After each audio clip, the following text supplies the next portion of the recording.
you probably wouldn't describe your life as stressful. Nothing is falling apart. Nothing is on fire. Most things are fine. And somehow that's what makes it confusing. Because even on days when nothing goes wrong, you still feel mentally exhausted. Not dramatic exhaustion, not burnout the way people talk about it online. Just a quiet sense of being worn down. You wake up tired, you go to bed tired, and somewhere in between, you keep telling yourself that you shouldn't be. After all, you're not in a crisis. You're not in survival mode. You're doing what you're supposed to do. You show up. You handle responsibilities. You answer messages. You move through the day. From the outside, it looks like you're functioning just fine. But inside, your mind never fully powers down. Even when you're resting, part of you stays alert. You sit on the couch, scrolling without interest. You watch something familiar because choosing something new feels like work. You tell yourself you're relaxing, but your body doesn't seem convinced. Your thoughts keep moving in the background, not loud, not anxious, just active. Like there's always one more thing to keep track of. You notice it most in the quiet moments. When nothing is asking for your attention, your mind doesn't settle. It drifts to things you might have forgotten, conversations from earlier, small decisions you replay for no clear reason, nothing important, but everything slightly draining. And you don't understand why, because you're not unhappy. You don't feel hopeless. You're not overwhelmed in the obvious way. You're just tired in a way that doesn't match your circumstances. That's usually when self-blame begins. Maybe I'm lazy. Maybe I've lost motivation. Maybe I just need more discipline. So you push a little harder. You try to be more productive, more organized, more on top of things. And for a while, it works, but the tiredness doesn't disappear. It just changes shape. What most people don't realize is that mental exhaustion doesn't always come from doing too much. Sometimes it comes from never fully standing down, from staying in a state of low-level readiness for too long. Think about how often your attention is divided. You're working, but also monitoring messages. You're resting, but already thinking about what's next. You're talking to someone while half aware of time passing. Your mind is rarely in one place, not because you choose distraction, but because modern life trained you to be available, available to respond, available to react, available to switch instantly. Over time, something subtle happens. Your brain stops separating urgency from importance. Everything begins to feel like it needs attention, even when it doesn't. So your nervous system never receives a clear signal that it's safe to relax. Not because danger is present, but because the possibility of something happening always is. A notification, an email, a message, a reminder. None of them are emergencies, but your body doesn't know that. It only knows interruption. And interruption, repeated often enough, keeps the system slightly activated. You may notice it in your breathing. It rarely goes all the way down. Your shoulders stay lifted, just a little. Your jaw holds tension without you realizing it. These aren't signs of panic. They're signs of preparation. Your body is ready for what? It doesn't quite know. That's why weekends don't always help. You finally have time off, but instead of feeling restored, you feel strangely empty. You don't know what to do with yourself. The things that once felt enjoyable now feel effortful, not because you don't care, but because your mind is already tired before you begin. So you choose passive comfort instead. Scrolling, rewatching, background noise, things that don't ask anything from you.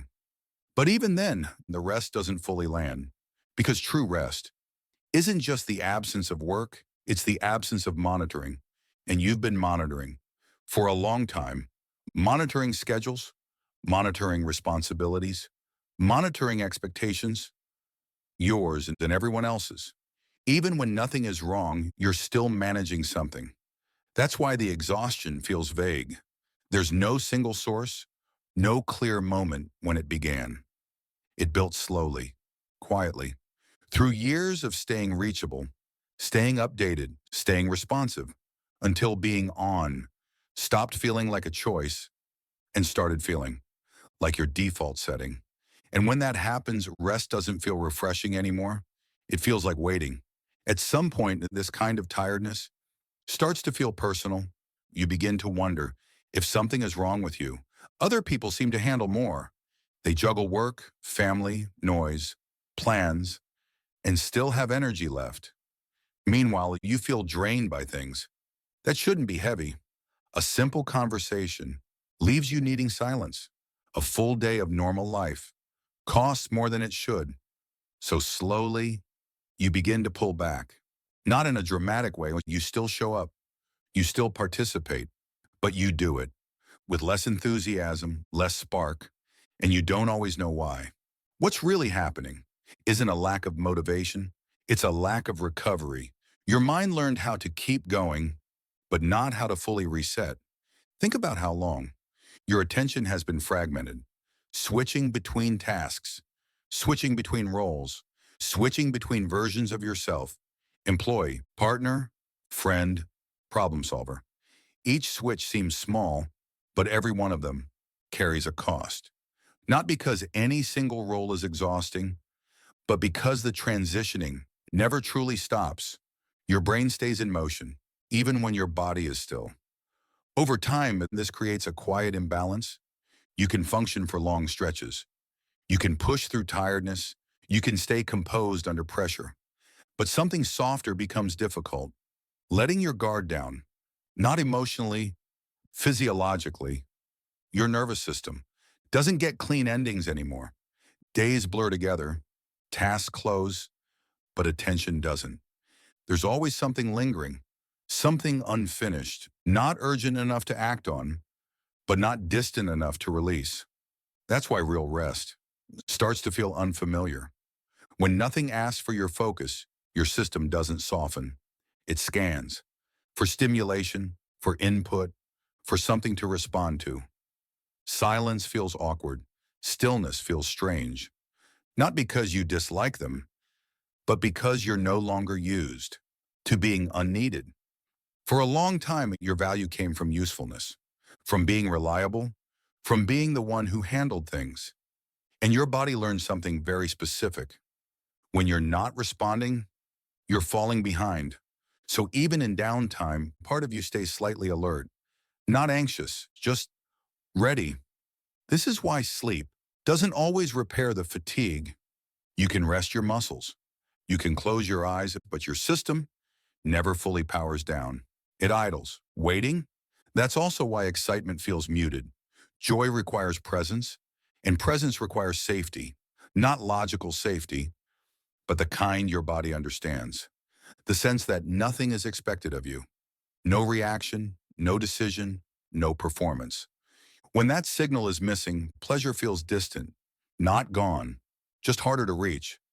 So you start wondering if something inside you faded, if you became dull or disconnected, but nothing disappeared.